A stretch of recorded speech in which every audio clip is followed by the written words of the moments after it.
దేవుని నామానికి మహిమ కలుగును గాక. అందరికీ ప్రైజ్ ది లార్డ్. ఈరోజు సంఘం అంటే ఏమిటి? సంఘం గురించి తెలుసుకుందాము. సంఘము అంటే పిలువబడిన వారు అని అర్థం. దేని నుండి పిలువబడిన వారు? పాపం నుండి పిలువబడిన వారు. బయటకు పిలువబడిన వారు అంటే పాపం నుంచి బయటకు పిలువబడిన వారు అని అర్థం. ఒక స్థితిలో నుంచి మరి ఒక స్థితిలోనికి పిలువబడిన వారు అని అర్థం. అయితే చీకట్లో ఉన్న వారిని ఆశ్చర్యకరమైన వెలుగులోనికి పిలువబడిన వారు అని అర్థం. పాపం నుండి పరిశుద్ధతలోనికి, చీకటి నుండి ఆశ్చర్యకరమైన వెలుగులోనికి, ఒక స్థితి నుంచి మరి యొక్క స్థితిలోనికి, ఇలా సంఘం అంటే పిలువబడిన వారు అని అర్థం. సంఘం అంటే బైబిల్ ప్రకారము బిల్డింగ్ కాదు, ఇది క్రీస్తు యేసులో ఏకమై ఉన్న విశ్వాస సమూహాన్ని సూచిస్తుంది. ఈ పదము సార్వత్రిక సంఘమును అనగా ప్రపంచవ్యాప్తంగా ఉన్న క్రైస్తవులను లేదా స్థానికంగా కూడుకునే విశ్వాసుల గుంపును కూడా సూచిస్తుంది. సంఘం అంటే ఎక్లేసియా పదం నుంచి వచ్చిన గ్రీక్ పదము. ఈ పదాన్ని గ్రీకులు అధికారిక నిర్ణయాలను తీసుకునే నాగరికుల సమూహాన్ని సూచిస్తుంది. భారతదేశంలో కూడా పూర్వము నిర్ణయాల కోసం ఇటువంటి సభా సమితిలు ఉండేవి. ప్రస్తుతం పార్లమెంటు, స్టేట్ అసెంబ్లీతో పోల్చవచ్చు. అంటే దేవుని పరిపాలన చేసే పరలోక రాజ్యాన్ని సూచిస్తుంది. సంఘం అంటే పరలోక రాజ్యము. ఇది క్రీస్తు శరీరం. సంఘం అంటే మనమంతా అవయవాలుగా ఉన్నాము. యేసుక్రీస్తు ప్రభు సంఘానికి శిరస్సుగా ఉన్నాడు. అవయవాలు శిరస్సు కలిపి క్రీస్తు శరీరంగా ఉండేదే సంఘం. సంఘానికి శిరస్సు యేసుక్రీస్తు ప్రభు.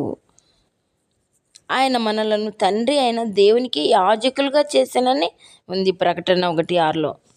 మనము యాజకులము కాబట్టి సంఘంలో ఉండే ప్రతి విశ్వాసి ఒక రాజు, ఒక యాజకుడు. అంతేకాకుండా ఎక్లేసియా అనే పదము పిలువబడిన వారని సూచిస్తుంది. దేనికోసం పిలువబడిన వారు? పాపంలో చీకట్లో ఉన్న మనలను తన ఆశ్చర్యకరమైన వెలుగులోనికి పిలిచాడు. మనం సంఘంలోనికి ఎందుకు వెళ్ళాలి? ఆరాధించుటకు, దేవుణ్ణి మనము స్తుతించడం కోసం, మహిమపరచడం కోసం పిలువబడిన వారం. బోధన, విశ్వాసులను వాక్యంలో స్థిరపరచడానికి పిలువబడిన వారం. సహవాసం, ప్రతి ఒక్కరూ తన సహోదరుని ఎడల దయను, ప్రేమను చూపించుట కొరకు ఒకరికొకరు పురికొల్పుటకు పిలువబడిన వారం. సువార్త ప్రకటించుట, ప్రపంచమంతటా దేవుని వాక్యాన్ని ప్రచురించుటకు పిలువబడిన వారం. పరిచర్య, అవసరంలో ఉన్న వారికి, అనాథలకును, విడోస్కు, దిక్కులేని వారికి సహాయం చేయుటకు పిలువబడిన వారం. సంఘం ఎదుట పాతాళ ద్వారాలు నిలవలేవు. ఈ విధంగా క్రీస్తు మన దేహాల ద్వారా దేవుని సంకల్పాన్ని, దేవుని చిత్తాన్ని నెరవేర్చుకునే సాధనాలుగా ఉండుటకు పిలువబడినాం. భూమి మీద సంఘానికి నిర్ణయాలు తీసుకునే అధికారం దేవుడు సంఘానికి ఇచ్చాడు. మత్తయి 18:17. సంఘానికి తీర్పు తీర్చే అధికారము, బహిష్కరించే అధికారం ఉంది. సంఘం యొక్క ప్రార్థనలు, విన్నపములు వింటాడు దేవుడు. అపోస్తుల కార్యం 12:15. సంఘానికి అపోస్తులను పంపించే అధికారం ఉంది, ఎన్నుకునే అధికారం ఉంది. ఎగ్జాంపుల్ పౌలు, బర్నబా. అపోస్తుల కార్యము 15:22. అపోస్తులు అంటే పంపబడిన వారు, సంఘం అంటే పిలువబడిన వారు. సంఘంలో అపోస్తులు, ప్రవక్తలు, బోధించువారు, అద్భుతములు చేసేవాళ్ళు, స్వస్థతపరచువారు, ఉపకారం చేయువారు, తర్వాత అధికారులు, తర్వాత పెద్దలు, నానా భాషలు మాట్లాడేవారు ఉంటారు.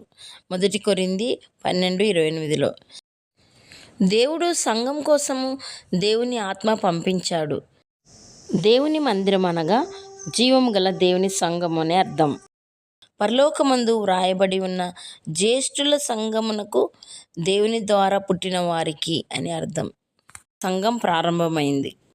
అపోస్తుల కార్యం 2వ అధ్యాయంలో పరిశుద్ధాత్మ దేవుడు వచ్చినప్పటి నుంచి మనకు సంఘం ప్రారంభమైంది. ఎప్పుడైతే యేసుప్రభు కల్వరి శిలువలో మరణించినాడో అప్పుడు యేసుక్రీస్తు రక్తం ద్వారా ఏర్పడినదే సంఘం. సంఘము ఏర్పడింది, కానీ పరిశుద్ధాత్మ దేవుడు ఎప్పుడైతే ఆవరించినాడో అప్పటి నుంచి సంఘాలుగా మనకు పరిగణలోకి వచ్చాయన్నమాట. ఇప్పుడు లెక్కలేనన్ని సంఘాలు ప్రపంచమంతా విస్తరించి ఉన్నాయి. అన్ని సంఘాలు ఉన్నప్పటికీ, ఎన్ని డినామినేషన్లు ఉన్నప్పటికీ, క్రీస్తు రక్తం చేత కడగబడిన వారందరూ కూడా ఒక సంఘంగా, సార్వత్రిక సంఘంలో చేర్చబడి అందరం కలిసి ఎత్తబడతామన్నమాట. యేసుక్రీస్తు యొక్క రక్తం మరణ పునరుద్ధానం తెలియజేసేదే సంఘం.